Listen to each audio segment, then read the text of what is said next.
ஆண்டுடைய நாமம் மகிமைப்படுவதாக. உங்களை எல்லாரையும் பார்ப்பதிலே மிகுந்த சந்தோஷம், மிகுந்த மகிழ்ச்சி. நாம் புதிய மனிதனை தரித்துக் கொள்வதை குறித்து தொடர் நிகழ்ச்சியாய் பார்த்து கொண்டு வருகிறோம்.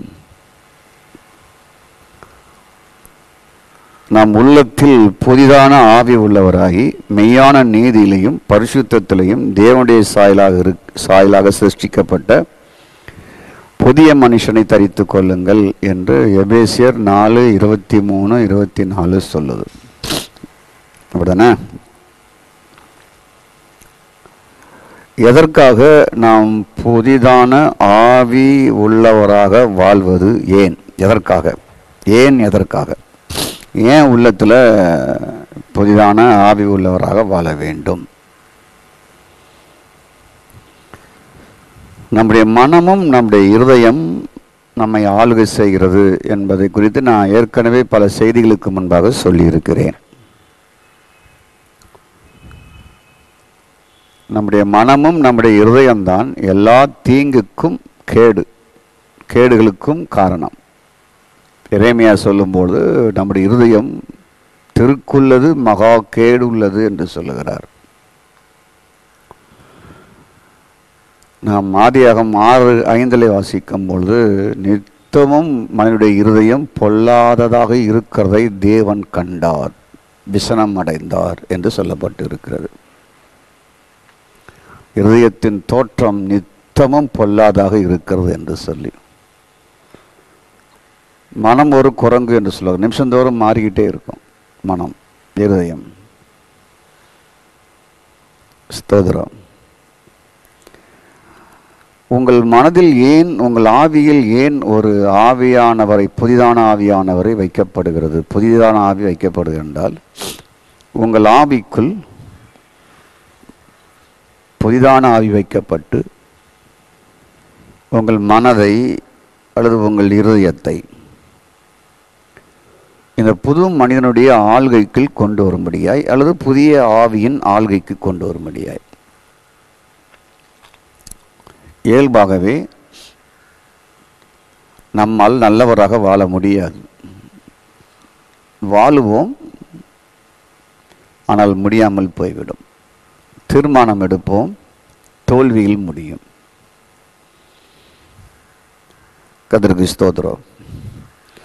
அப்போது நம்முடைய இருதயமும் மனமும் இந்த புதிதான ஆவி உள்ளத்தில் வைக்கப்பட்டவர்களாக, புதிதான ஆவி உள்ள வைத்து விட்டால் அது உங்களை போதித்து நடத்தும். 2:27 யோவானில் வாசிக்கலாம். ஆவியானவர் உங்களுக்குள் இருந்து போதித்து நடத்துவார். சரிதானா? அப்போ உள்ளத்துக்குள்ளே ஒரு புதிதான ஆவி வைக்கப்பட வேண்டும் என்று போதிக்கப்படாத ஒரு காரியமாக இருக்கிறது. வேதம் 2000 வருஷத்துக்கு முன்னால் சொல்லிட்டு ஆவியானவர் வெளிப்படுத்தி வைத்திருக்கிறார். ஆனால் போதிக்கிற எங்களை போன்றவர்கள் அதிலே நாட்டம் இல்லை, அதை சொல்லவில்லை. அதுதான். கர்த்தருக்கு ஸ்தோத்திரம். அநேகர் போதிக்காத ஒரு காரியமாக இருக்கிறபடினாலே உள்ளத்தில் புதிதான ஆவி உள்ளவராக வாழ்கின்ற அனுபவம் இல்லாமல் போய்விட்டது திருச்சபைக்குள்ளே. ஆகவேதான் எங்கும் குழப்பமாக இருக்கிறது. தனிநபருக்குள்ளேயும் சபைக்குள்ளேயும் 10 பேர் இருந்தாலும் ஒரு குழப்பமாக இருக்கும். கோராகின் கூட்டத்தாராகவே இருக்கிறாங்க. ஸ்தோத்திரம். காரணம் என்னவென்றால், எனக்குள் ஒரு உள்ளத்துக்குள்ளே ஒரு புதிதான ஆவி வைக்கப்பட்டு இருக்கிறது. அந்த ஆவியானவர் என் மனதையும் என் இருதயத்தையும் ஆளுகை செய்ய விரும்புகிறார். நான் அவருடைய ஆளுகைக்கு நான் விட்டு கொடுக்கிறேன் என்று அந்த சுவாபம், கிரியை இல்லை, முடிவு இல்லை. ஆனால் ஆவியானவர் மனசுக்குள்ள போராடுறார், அசைவாடுகிறார். ஆதியாகமம் 6:10 சொல்லும்பொழுது நான் மனுஷனோட போராடுதலை என்று சொன்னார். ஆனால் போராடுகிறார். கட்டுக்கடங்காத பெருமூச்சியோடு கூட நம்மோட போராடுகிறார். ஸ்தோத்திரம். அவன் எவ்வளோதான் கெட்டவனாக இருந்தாலும் அவனோடும் போராடுகிறார். அதுதான் மனசாட்சியை வச்சிருக்கிறார். கொஞ்சம் கிளிக் பண்ணிட்டானா இந்த பக்கம் திரும்பி வந்துடும். எவ்வளோ பெரிய கொலைகாரனாக இருந்தாலும் குடிகாரனாக இருந்தாலும். அப்போ பரிசுத்தாவி பெற்ற அநேகர் தங்களுடைய மனதை ஆவியானுடைய கட்டுப்பாட்டுக்குள் அரசராக அவர் இருந்து ஆள்கை செய்வதற்குள் கொண்டு வருவது இல்லை. கொண்டு வராத ஒரு வாழ்க்கை ஒன்று இருக்கிறது. அப்படியே, அதாவது ரட்சிக்கப்பட்டு ஞானஸ்நானம் எடுத்து அப்படியே வாழ்கிற வாழ்க்கை. இந்த ஆரம்ப நாட்களில் ரட்சிக்கப்பட்டு ஞானஸ்நானம் எடுத்து நல்ல விழிப்புணர்ச்சியோடு வந்தவங்க அதே இதில் ஸ்டாண்டர்டில் அப்படியே 40 வருஷமாக இருக்க ஆரம்பிச்சிட்டாங்க. ஸ்தோத்திரம். அப்போது எனக்குள் புதிதான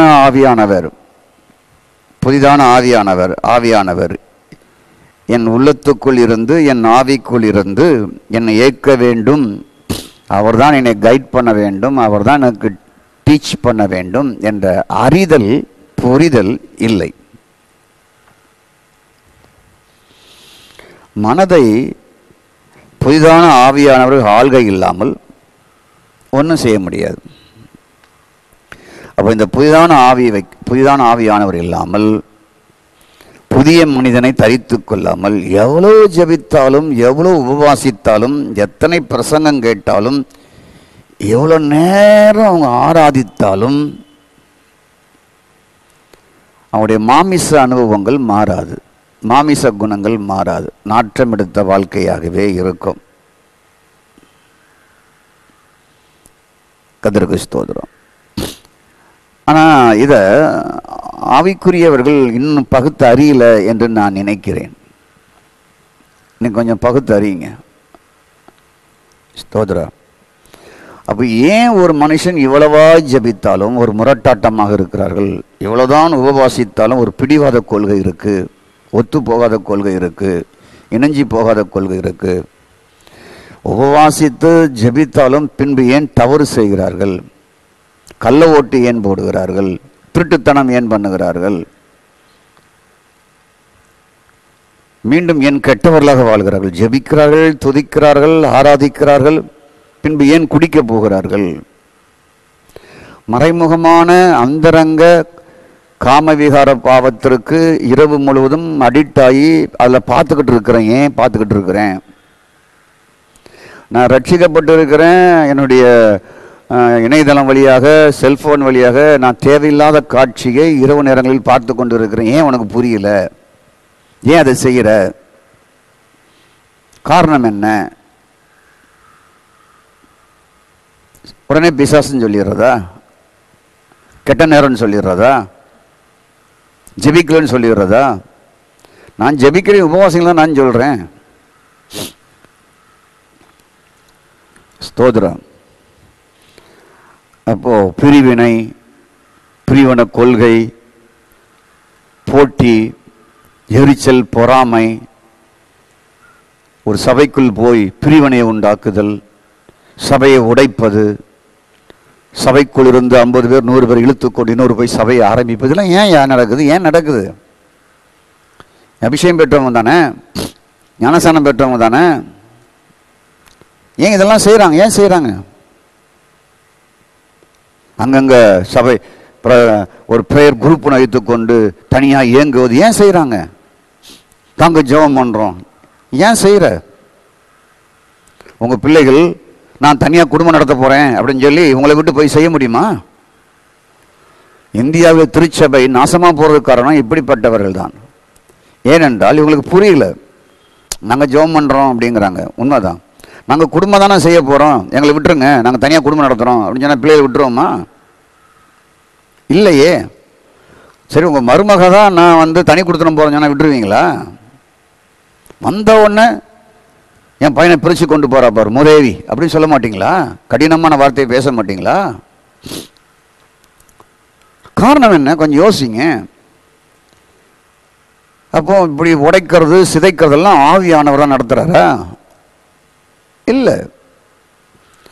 ஏன் செய்கிறோம் என்றால், நானாக இருந்தாலும் நீங்கள் இருந்தாலும் என் உள்ளத்திலே ஒரு புதிதான ஆவியானவர் இருக்கிறார். ஸ்தோத்திரம். அந்த ஆவியானவர் தான் என்னை நடத்தணும் என்கிறது தெரிஞ்சாதான் செக்ஸுவல் காரியத்திலிருந்து, ட்ரிங்க்ஸ் அடிக்கிற காரியத்திலிருந்து, பிரிவினை காரியத்திலிருந்து, போட்டியில் இருந்து, பொறாமையிலிருந்து, எதிர்த்து கூட்டம் நடத்துகிற எதிர்ப்பாளராக இருந்து இதெல்லாம் நடக்க தான் செய்யுங்க. புதிதான ஆவி உள்ளவராக இருக்கிறேங்கிறத நீங்கள் அறிஞ்சிட்டாதான் நீங்கள் விலகி வாழ முடியுங்க.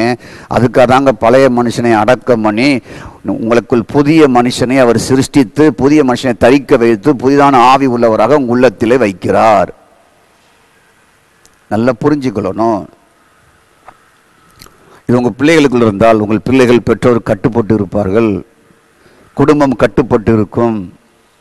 நீங்கள் ஒரு சபைக்கு போகிறீர்கள் என்றால் அந்த சபைக்குள் கட்டுப்பட்டு இருப்பீர்கள். தான்றோனித்தனம் வரவே வராது. ஸ்தோத்திரம். இப்போ இதெல்லாம் எங்கேருந்து வந்ததுன்னா ஏதேனிலிருந்து வந்தது. ஆதாம் இருக்கிறான் ஒரு தலைவன், ஆனால் அந்த அம்மா ஒரு கனியை பிரித்து சாப்பிட்றாங்க. இந்த சாத்தான் டைவர்ட் பண்ணி கொண்டு போகிறான் மனசையும் உள்ளத்தையும் மக்களை. அப்போ உங்கள் மனம் புதிதான ஆவியின் ஆள்கைக்குள் புது மனிதனை தரித்துக் கொள்ளுதல் மூலமாக ஆவியானுடைய ஆளுகை உங்களுக்குள் உண்டாகி உங்கள் வாழ்வு அனைத்தும் ஆவியின் சிந்தையாக, ஆவியின் ஜபமாக, ஆவியின் நடத்தையாக, ஆவியின் விசுவாசமாக உண்டாகும். அதனால தான் ரோமர் 8ஆம் அதிகாரத்தில் வாசிக்கும் பொழுது ஆவின்படி நடக்கிறவர்கள் தேவனுடைய புத்திரராக இருக்கிறார்கள். நீங்கள் இனி அடிமையின் புத்திரர்கள் அல்ல. எவ்வளோ ப்ராசஸ் இருக்குது பார்த்தீங்களா? பாலில் உரம் ஊற்றிட்டா உடனே தயிர் ஆயிடாது. அதுக்கு இரவெல்லாம் இருந்தால் தான் மறுநாள் காலில் தான் அது ஆகும். அப்போ அந்த ப்ராசஸ் நடக்குது. ஸ்தோத்ரா. ஆகவே உங்களுக்குள்ள இந்த புதிதான ஆவியானவர் உள்ளத்தில் இருந்தால்தான், புது மனிதனை தரித்து கொண்டால்தான், ஸ்தோத்திரம், எல்லாம் உள்ளதான் உங்கள் ஆவி இதனுடைய ஆளுகைக்குள் உண்டாகி உங்கள் வாழ்வில் அனைத்து பகுதியும் ஆவியின் சிந்தையாக, ஆவியில் முடிவெடுப்பதாக, ஆவியின் நடக்கையாக, ஆவியின் விசுவாசமாக, ஆவியின் அன்பாக, ஆவியின் சிந்தையாக, ஆவியின் சாந்தமாக, ஆவியின் நீடிய பொறுமையாக, இதெல்லாம் உள்ள இருந்து ஆவியானவர் எல்லாத்தையும் இயக்கி உங்களை நடத்துறாரு. உள்ள இருந்து உங்களை செய்கிறாரு. உள்ள இருந்து இதெல்லாம் செஞ்சு உங்களுக்கு சாட்சி கொடுக்குறாரு. உள்ள இருந்து ரோமர் 8ஆம் அதிகாரத்தில் பாருங்க, அவர் உள்ளத்திலிருந்து சாட்சி கொடுக்குறாராம்.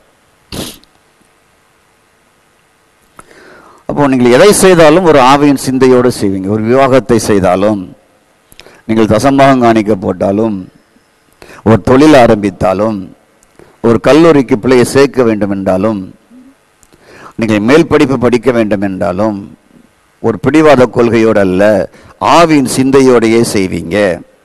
எதை பேசினாலும் ஆவியின் சிந்தையோடையே ஜாக்கிரதையாக பேசுவீங்க. எதை பார்த்தாலும் ஆவியின் சிந்தையோடைய உங்கள் கண்கள் பார்க்கும். முன் மாதிரி உன் கண் இடல் உண்டாக்கினால் என்ற அந்த அனுபவம் இருக்காது. கண் இச்சையோடு பார்ப்பது இருக்காது. பார்வையினாலே தவறு செய்வது இருக்காது. ஏன்? உங்கள் உள்ளத்திற்குள் புதிதான ஆவி இருந்து உங்கள் ஆவியை ஆள்கைக்கு கொண்டு வந்து உங்கள் மனதை, உள்ளத்தை, உணர்வை, சிந்தையை தம்முடைய ஆள்கைக்குள் கொண்டு வந்து அவர் உங்களுக்குள் வந்து அவர் எல்லாவற்றையும் செயல்படுத்துகிறார். ஆகவே தான் நீங்கள் உங்களுக்குள் இருக்கிற ஆவியின் மூலமாக நியாயப்பிரமாணம் முழுவதும் நிறைவேற்றி முடிப்பீர்கள். பழைய ஏற்பாட்டில் உள்ள எல்லா பிரமாணங்களையும் வெற்றியாக முடிப்பீங்க. ஆனால் இந்த பாக்கியம் இஸ்ரவேல் மக்களுக்கு இல்லை. உங்களுக்குள்ள மரித்த இயேசு புதிதான ஆவியை உங்களுக்குள் வைத்து இருக்கிறார். ஸ்தோத்திரம். அப்போ உங்க மனம் ஆவியின் ஆள்கைக்கு வருவதற்காகத்தான் உங்கள் உள்ளத்தில் புதிதான ஆவியானவர் இருக்கிறார். எத்தனை பேருக்கு புரியுது? ஹலோ, அவர் ஆள்கைக்கு வரணும்னு சொல்லி. அப்போ மனதின் வழியாகத்தான் நம்ம தினமும் செயல்படுகிறோம். 24 hours மனதின் வழியாகத்தான் நம்ம செயல்படுகிறோம்.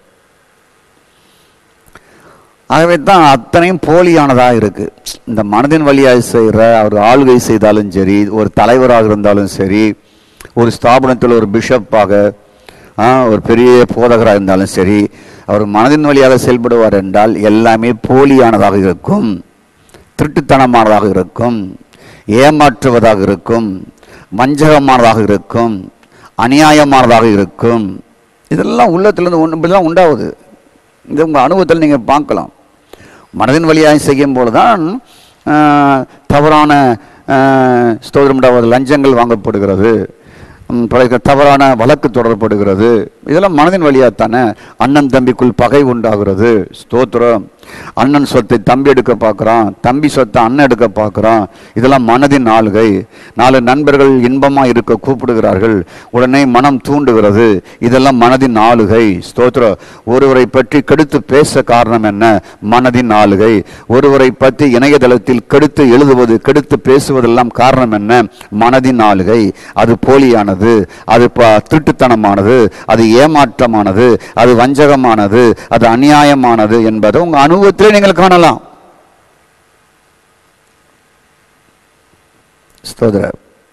நாட்களில் ஒரு இணையதளத்தில் பார்த்தேன், ஒரு ஊழியர் பேசுகிறார். பேலியாளின் மகனே, அவர் அந்த ஊழியருடைய பேரை சொல்லி அவர் சொல்றார், உனக்கு தான் இதை நான் போடுகிறேன். இதில் ஆவியானவர் இருப்பாருங்கிறது எனக்கு தெரியல. நான் உங்களுக்கு சொல்லுவேன், ஒரு ப்ராட்டஸ்டன்ட் ஐயரு, ஒரு ஏஎல்சி ஐயரு, ஒரு ரோமன் கத்தோலிக் ஐயரு சிஸ்டர் எப்படி காரியத்தை செய்ய மாட்டாங்க. அவங்க எங்கேயாவது ஒரு அங்கேயே போட்டு இப்படி செய்கிறாங்களா? இல்லை. இந்த ஆவியை பெற்றவங்ககிட்ட தான் இந்த கோளாறே இருக்கு. இல்லை தானே? கொஞ்சம் யோசித்து பாருங்க, எவ்வளோ பெரிய தவறு. இன்னொருத்தரை திட்டத்துக்கு நீங்கள் யாருங்க? நம்ம யாருங்க? கர்த்தருக்கு ஸ்தோத்திரம். அப்போ இந்த உபதேச அடிப்படையில் இது மற்ற மாதுக்கத்தில் அப்படி இருக்கா பார்த்தீங்களா? மற்ற மதங்களில் அவங்களுக்குள்ள எப்படி இருக்கான்னு பார்த்தீங்களா? இல்லை. ஏன்னா இந்த அனுபவங்கள் இல்லைங்க. பழைய மனுஷன் அடக்கம் பண்ணுகிற அனுபவம் இல்லை. அந்நிய பாஷை பேசுகிறாங்க, ரட்சிக்கப்பட்டிருக்கிறாங்க, ஞானஸ்நானம் நடத்திருக்கிறாங்க, ஆராதனை நடத்துகிறாங்க, உபவாசம் கொண்டு நடத்துகிறாங்க. பழைய மனுஷனை அடக்கம் பண்ணுங்கிற அனுபவம் இல்லைங்க. இன்கிரைஸ்ட் லைஃப் இல்லைங்க. உள்ள இயேசு வாழணுங்க, திரியேக தேவன் உள்ள வாழணுங்க, 3இல் 1ஆனவர் உங்களுக்குள் வாழணுங்க, இயேசு உங்களுக்குள்ள இருக்கணுங்க, பிதா உங்களுக்குள்ள இருக்கணுங்க, ஆவியானவர் உங்களுக்குள் இருக்கணுங்க. அதுதான் கர்த்தருடைய ஆவின்னு சொல்லப்பட்டிருக்கு, தேவனுடைய ஆவின்னு சொல்லப்பட்டிருக்கு, கிறிஸ்துவின் ஆவின்னு சொல்லப்பட்டிருக்கு, பரிசுத்த ஆவின்னு சொல்லப்பட்டிருக்கு, புதிய ஆவின்னு சொல்லப்பட்டிருக்கு. 3இல் ஒருவராக பல வார்த்தையின் வழியாக நமக்குள் இருக்கிறார் என்று நாம் அறிந்து கொள்ள சொல்லப்பட்டு இருக்கிறது. குமாரன் ஆவியாக உங்களுக்குள் இருக்கிறார்.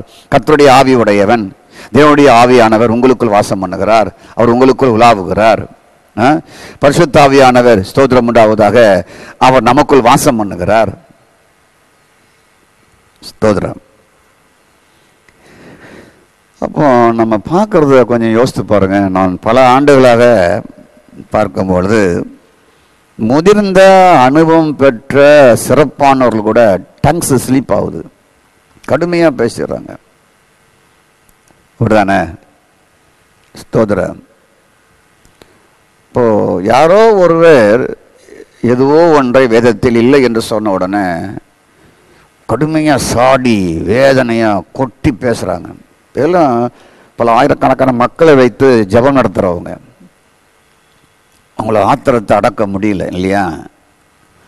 காரணம், பழைய மனுஷன் உள்ளே இருக்கிறான், உள்ளத்தில் புதிதான ஆவி உள்ளவராக இன்னும் மாறவில்லை, அறியவில்லை. எபேசியர் 4:23 புரியல, எபேசியர் 2:14 புரியல, கொலேசியர் 1:10 புரியல, 3:10 புரியல. ஸ்தோத்திரம். ஆகவே தான் ஸ்தோத்திரம் உண்டாவதாக பல ஆண்டுகளாக முதிர்ந்த அனுபவம் பெற்றவர்களும் சிறிய அனுபவம் உடையவர்களும் துணிந்து தவறுகளை செய்கிறார்கள். கிறிஸ்டியானிட்டியில் பார்த்தீங்கன்னா இந்த தலைமையத்துவத்தை பிடிப்பதற்கு என்னென்ன தப்பு பண்ணணுமோ செய்கிறாங்க. அது அவங்களுக்கு புரியுதா புரியலையா ஒன்றும் தெரியல இல்லையா? எல்லா தவறுகளையும் கையில் எடுத்துக்கொள்கிறாங்க. கர்த்தருக்கு ஸ்தோத்திரம். ஆகவே பிரைஸ் காட், ஸ்தோத்திரம். நம்முடைய கண்களை நாம் திறந்து பார்க்க வேண்டும். அப்போ இந்த நிருபங்களை வாசிக்கும் பொழுது தான் கண்கள் திறக்கப்படும். அப்படி கண்கள் திறக்கப்பட்டவன் விளம்புகிறதாவது என்று பீலையாம் சொல்கிறார். பார்த்தீங்களா? அவன் கண்களை எடுத்து பார்க்கும்பொழுது தூதனை பார்த்துட்டாரு, கர்த்தரை பார்த்துட்டாரு. அதுக்கப்புறம் தான் அவனுக்கு பயம் நடுக்கம் வந்தது. அந்த அனுபவம் நிறைய பேருக்கு இல்லை.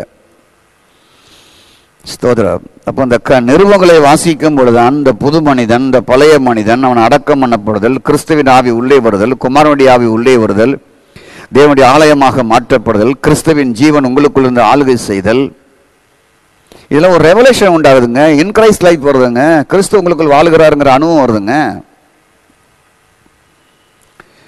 இதை தாங்க திருச்சபை செய்ய மறந்துட்டது.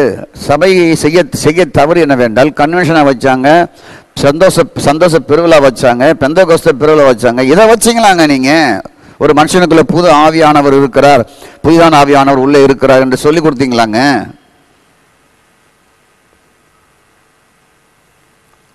கர்த்தருக்கு ஸ்தோத்திரம். அப்போ நம்ம புரிய வேண்டியது, பல மணி நேரம் ஒருவர் ஜெபம் பண்ணியும், பல மணி நேரம் வேத வாசித்தோம், வெள்ளிக்கிழமை உபவாசம், செவ்வாய்க்கிழமை உபவாசம் சொல்லி, பெண்கள் தான் இதில் ரொம்ப தலை சிறந்தவங்க ஜெபம் பண்ணுறதில்ல. வெள்ளிக்கிழமை உபவாசமாங்க, சனிக்கிழமாங்க சபைக்காக ஜெபம் பண்ணுறேன், தேசத்துக்காக ஜெபம் பண்ணுறோம்பாங்க. பரவாயில்ல. நான் கேட்கிறேன், உங்களுடைய மனதிற்குள்ளே புதிதான ஆவியானவர், உள்ளத்துக்குள்ளே புதிதான ஆவியானவர் இருக்கிறாரா? புதிதான ஆவியானவர் இருந்தால் தான் அந்த ஜெபத்திற்கு வேல்யூ. இல்லாவிட்டால் நீங்கள் ஜெபித்த ஜெபம் செல்லாத 1000 ரூபாய். என்கிட்டையும் செல்லாத ஒரு 1000 ஒரு 4 நோட் இருக்குது. வச்சுக்கிட்டு என்ன செய்ய? எல்லாம் முடிஞ்ச பிறகு யாரோ காணிக்கை போட்டுட்டு போயிட்டாங்க பெட்டிக்குள்ளே. பத்திரமா 4 வச்சுருக்கிறேன். வச்சுக்கிட்டு நம்ம என்ன பண்ண முடியாது? ஸ்தோத்திரம். எதுக்கும் யூஸ் பண்ண முடியாது. சரி, இருந்துட்டு போட்டோம். நம்ம பேரப்புள்ள காலத்தில் இப்படி ஒரு 500 ரூபா இருந்தது, 1000 ரூபா இருந்தது, பார்த்துட்டு போங்க அப்படின்னு சொல்லி அவங்க ஸ்டாம்பு ஒட்டி விளையாடும் போது அதுக்கு பயன்படும் சொல்லி வச்சிருக்கிறேன். கர்த்தருக்கு ஸ்தோத்திரம். அப்போ புதுமையுடைய அனுபவத்தை பெறாதவர்களை திருச்சபையில் ரொம்ப நிறைஞ்சு போயிருக்கிறாங்க. சபைக்குள்ள தலைவர்கள் நிறைய பேர் இருக்கிறாங்க, ஊழியம் செய்கிறவங்க நிறைய பேர் இருக்கிறாங்க. இது என்னுடைய அனுபவங்களில் நான் பார்த்தது. ஏன் இந்த சபையில் இருக்கிற மூப்பர்கள் பெரியவர்கள் எல்லாம் இப்படிலாம் பண்ணியிருக்காங்க, பழைய வரலாற்றில் பண்ணியிருக்கிறாங்க? ஏன் இப்படி ஊழியர்கள்லாம் ரொம்ப வருத்தப்படுத்தி இருக்கிறாங்க அப்படின்னா, இதுக்கு ஒரே வழி என்னன்னா, அவங்க புது மனிதனை உள்ளத்தில் தரித்திருக்கிறேன் என்ற அனுபவங்கள் இல்லை. ஏன் ரட்சிக்கப்பட்டவங்க, மனம் திரும்பினவங்க ஸ்தோத்திரம் உண்டாவதாக ஒரு பெண்ணை விரும்புகிறார்கள் அல்லது அழைத்து கொண்டு ஓடுகிறார்கள்? இதெல்லாம் காரணம் என்ன? இந்த வாலிபர் தவறுகள் வருவதற்கு காரணம் என்ன? வாலிபர் கூட நடத்துகிறோம், எஸ்எஃப்சி கூட நடத்துகிறோம், எல்லாம் கூட நடத்துகிறோம். ஏன் இப்போ இந்த தவறு நடக்குது? ஏன் நடக்குது? எதுக்கு நடக்குது? ஸ்தோத்திரம். காரணம் என்னவென்றால், இந்த பிள்ளைகளுக்கு உனக்குள் ஒரு புதிதான ஆவியானவர் வைக்கப்பட்டு இருக்கிறார். உன் பழைய மனுஷனை அடக்கம் செய்ய வேண்டும், நீ புதிய மனுஷனை நீ தரித்து கொள்ள வேண்டும். அது கிறிஸ்து. உனக்குள் கடவுள் இருக்கிறார் பாப்பா, மகனே, உனக்குள் இயேசு இருக்கிறார், உனக்குள் பரிசுத்தாவியானவர் இருக்கிறார். அவர் உன்னை கைட் பண்ணணும், நீ ஆவியினால் நடத்தப்படணும், நீ ஆவியின் பிள்ளையாக இருக்கணும். இயேசு கிறிஸ்து உனக்குள் இருந்து உன்னை கைட் பண்ணணும். நீ ஒவ்வொரு நிமிடமும் உனக்குள் இருக்கிற இயேசுநாதரிடத்தில் கேளு, உன் தேவையை பூர்த்தி செய்வார். உனக்கு காலங்கள் வரும்போது நல்ல குடும்ப வாழ்க்கை ஏற்படுத்தி கொடுப்பார். பெற்றோர்கள் டீச் பண்ணி கொடுத்தா அதெல்லாம் வளரும் பிள்ளைகள். சும்மா வாலிபர் கூட்டம் வச்சுக்கிட்டா சிக்கல் தான் உண்டாகும். ஏன்னா பிள்ளைகளுக்கு அந்த அனுபவம் இல்லை. அவங்க ரட்சிக்கப்பட்டு ஞானஸ்நானம் எடுத்தோடு இருக்கிறார்கள். ஒவ்வொரு வாலிபர்களுக்குள்ளேயும், குட்டி பிள்ளைகளுக்குள்ளேயும், பெரியவங்களுக்குள்ளேயும், முதிரைவர்களுக்குள்ளேயும் என்ன அனுபவம் என்றால், நான் உள்ளத்தில் புதிதான ஆவி உள்ளவனாக்கப்பட்டு இருக்கிறேன். என் பழைய மனிதனை நான் கலந்தெறிந்து விட்டேன். அந்த பெணம் இப்போ என்கிட்ட இல்லை, அவனை அடக்கம் செய்து விட்டேன். ஸ்தோத்திரம். அவனை க்ளோஸ் பண்ணிட்டேன். இப்போ புதிய மனிதனை தரித்திருக்கிறேன். ஸ்தோத்திரம். புதிய மனுஷன் புதிய மனுஷனை என்னை அவருக்குள் வைத்து புதிய மனுஷனாக சிருஷ்டித்திருக்கிறார். எனக்குள் இப்பொழுது புதிதான ஆவியை வைத்திருக்கிறார் என்ற இந்த நல்ல செய்தி ஒவ்வொரு போதகருக்கும், ஒவ்வொரு விசுவாசிகளுக்கும் அறிந்திருக்க வேண்டிய, தெரிந்திருக்க வேண்டிய அனுபவமான ஒரு வாழ்க்கை. 2000 ஆண்டுகளுக்கு முன்பாக சொல்லப்பட்டு இருக்கிறது. நம்மளும் 10 செய்திக்கு மேலே அதை பார்த்துட்டு வரோம். பார்த்தீங்களா, நியூ மேனை பற்றி. ஸ்தோத்திரம். ஒரு இடத்துல ஃபோன் பண்ணுங்க, எப்படி இப்படி நிறைய செய்தியாக கொடுக்குறீங்க, எங்களால் அதை பற்றி கொஞ்சம் சொல்லுங்க அப்படிங்கிறாரு. உட்காந்து பாரியா வசனங்களை பாரியா அப்படின்னு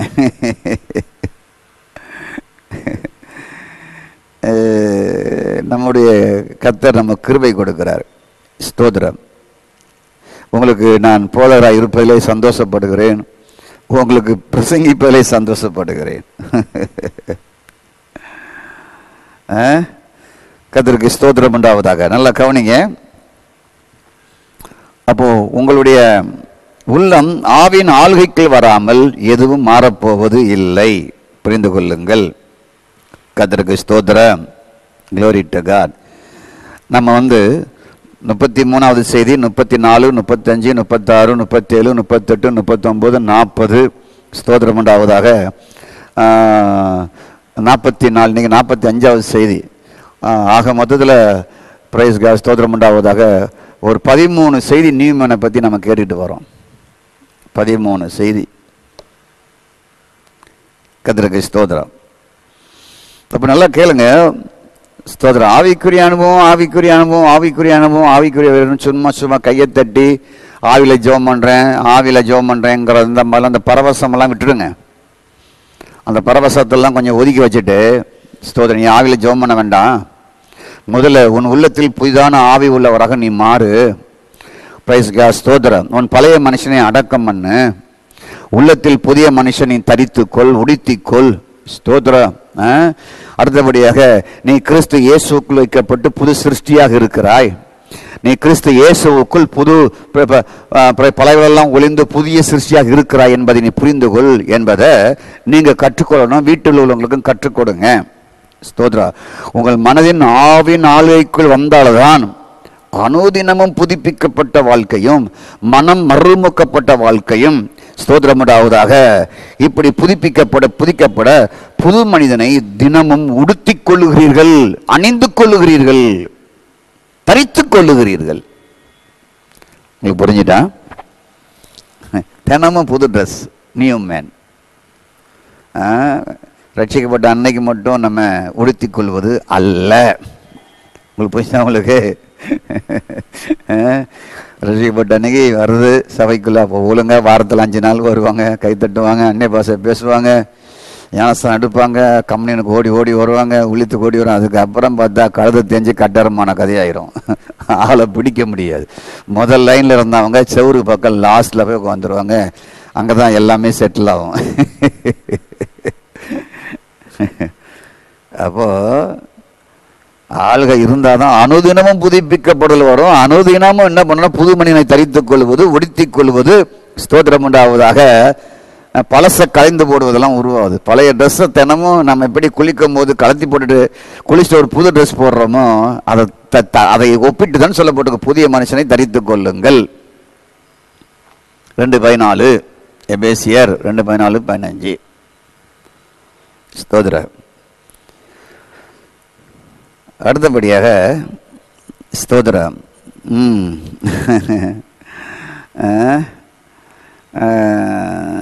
இந்த பாருங்க, சிருஷ்டித்தருடைய 3:10 கொலேசியர்.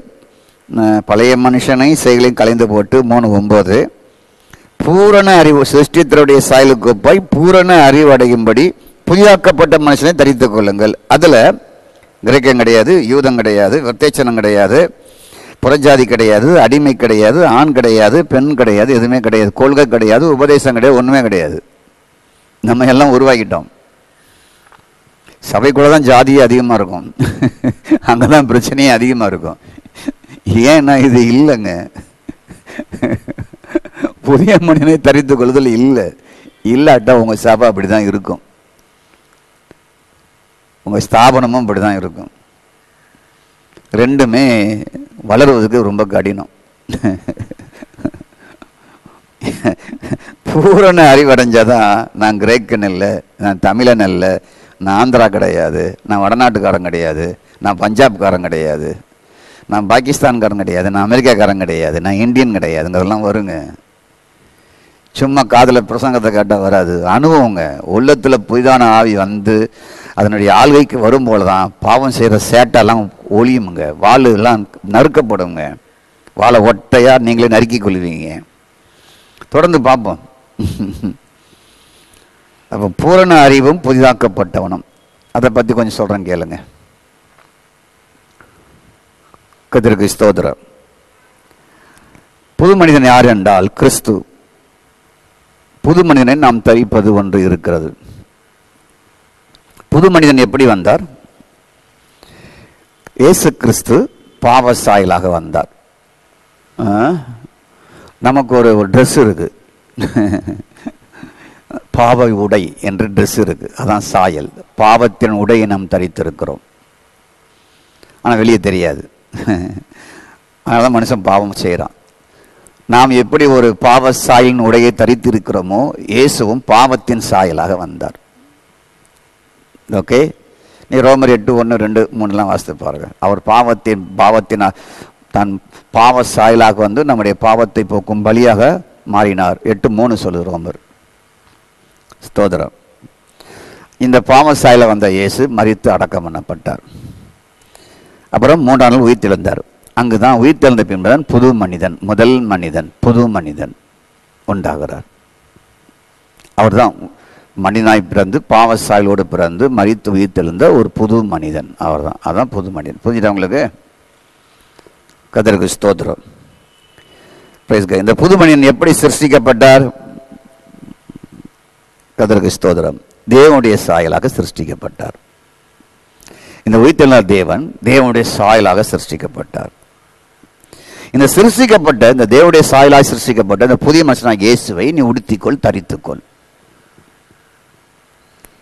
ஏற்கனவே இயேசு தேவன் பாவசாயின் உடையை இந்த பூமிக்கு வந்து அணிந்து கொண்டார்.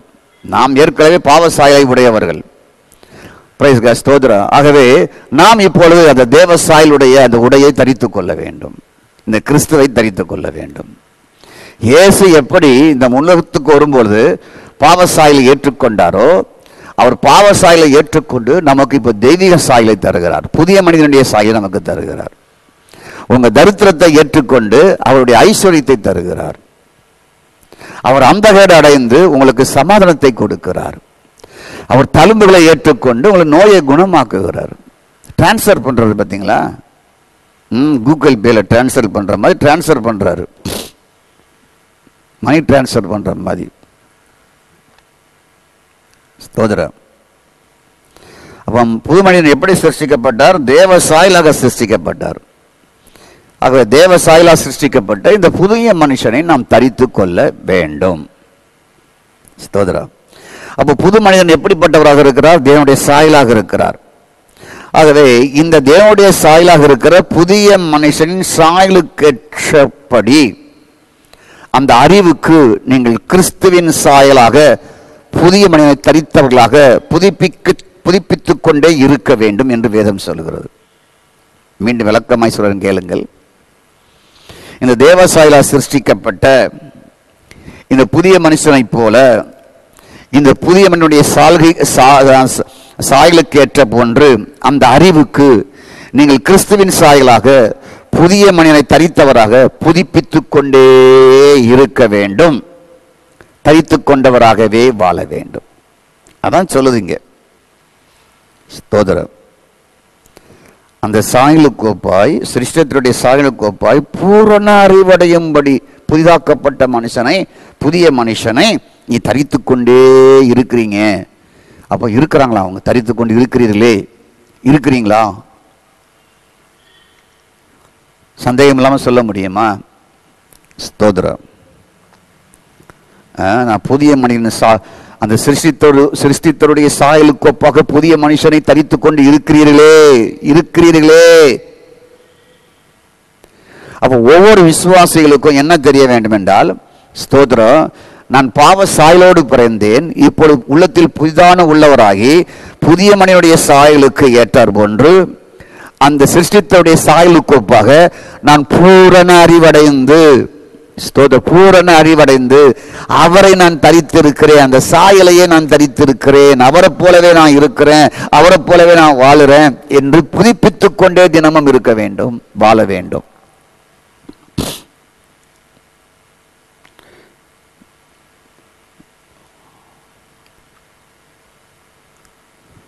கர்த்தருக்கு ஸ்தோத்திரம். நீங்கள் சிருஷ்டித்தவருடைய சாயலுக்கு ஒப்பாக பூரண அறிவடையும்படி அனுதினமும் புதிதாக்கப்பட்ட புதிய மனிதனை தரித்து புது மனிதன் சாயலுடைய வெளிப்பாடாக இந்த உலகத்தில் வாழ வேண்டும். இதுதான் கொலோசியர் 3:10 நமக்கு சொல்லிக் கொடுக்குது.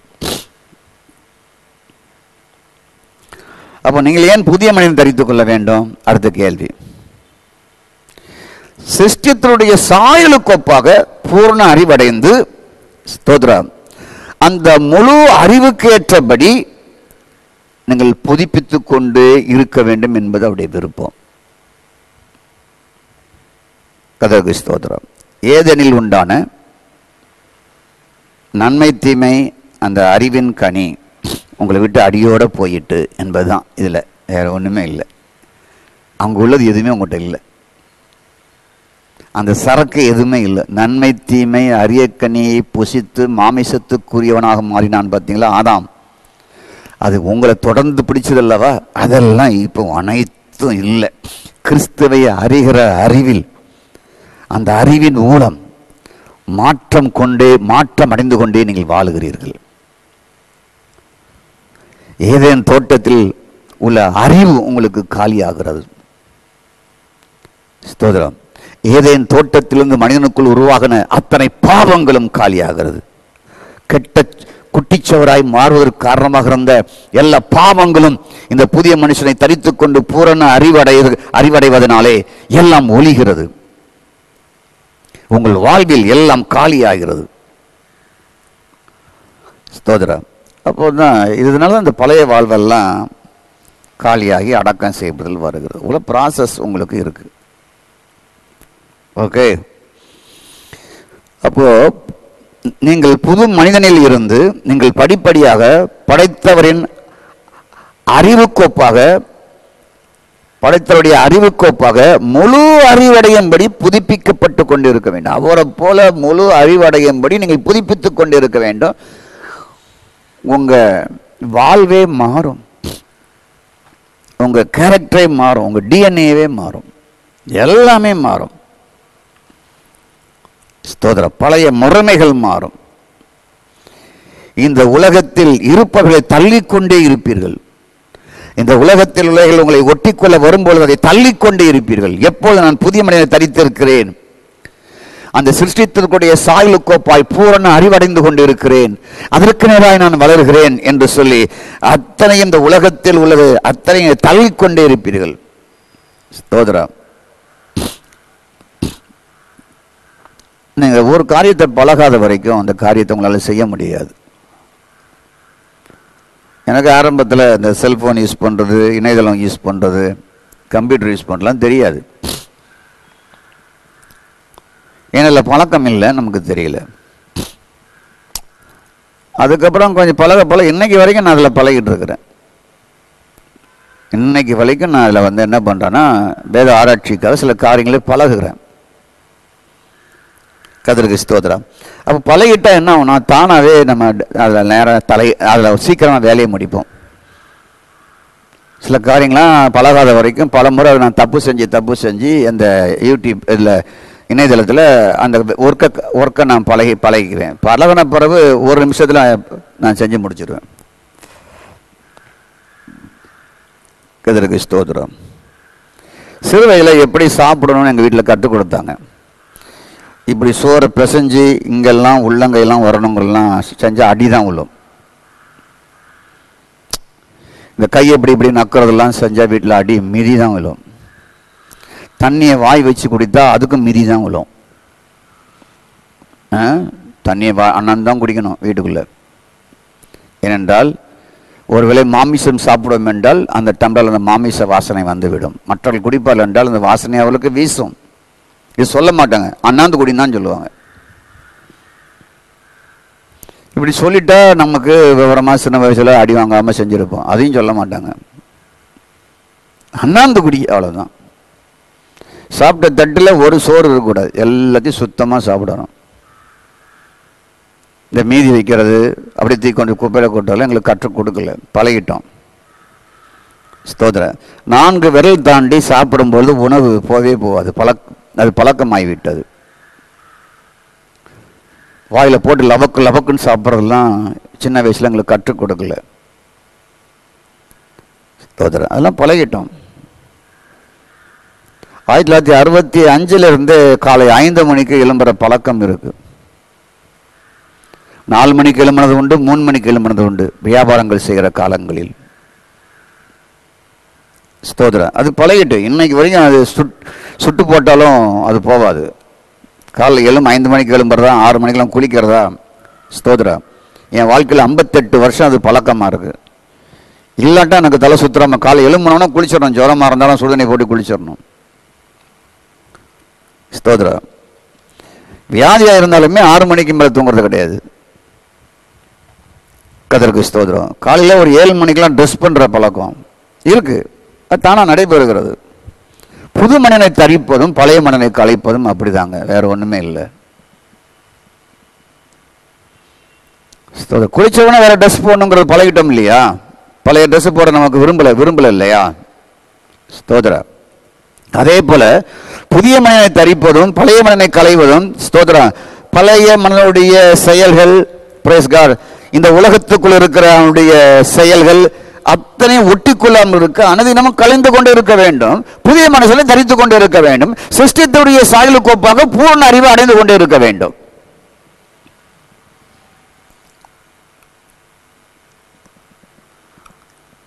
கர்த்தருக்கு ஸ்தோத்திரம்.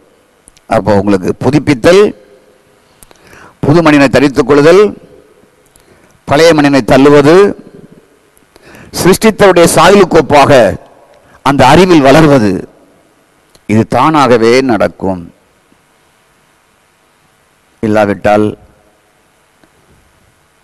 நாம் எத்தனை ஜெபித்தாலும் உபவாசித்தாலும் ஆலயங்களுக்கு சென்று நாம் வழிபட்டாலும் மாறாத வாழ்க்கை தொடர ஆரம்பித்துவிடும். கர்த்தருக்கு ஸ்தோத்திரம். ஆண்டவர் நம்மோடு இதுவரைக்கும் பேசினார். நாம் கண்களை மூடி நாம் மறுநாள் இந்த சீரடி தொடர்ச்சியை பார்ப்போம். நல்ல ஆண்டவரே, நாங்கள் தொடர்ந்து செய்ய வேண்டியதை பார்த்தோம். நாங்கள் புதுப்பித்துக் கொண்டிருக்க வேண்டும், புது மனிதனை தரித்துக் கொண்டிருக்க வேண்டும், பழைய மனிதனை கலைந்து கொண்டு இருக்க வேண்டும், சிருஷ்டித்தருடைய சாயலுக்கு ஒப்பாக பூர்ண அறிவடைய வேண்டும். ஆண்டவரே, இது ரெகுலராக நடக்க வேண்டும். ஆண்டவருக்கு ஸ்தோத்திரம். நாங்கள் ஒன்று பழகிவிட்டால் அந்த பழக்க தோஷம் செய்து கொண்டே இருக்கிறோம் அல்லவா?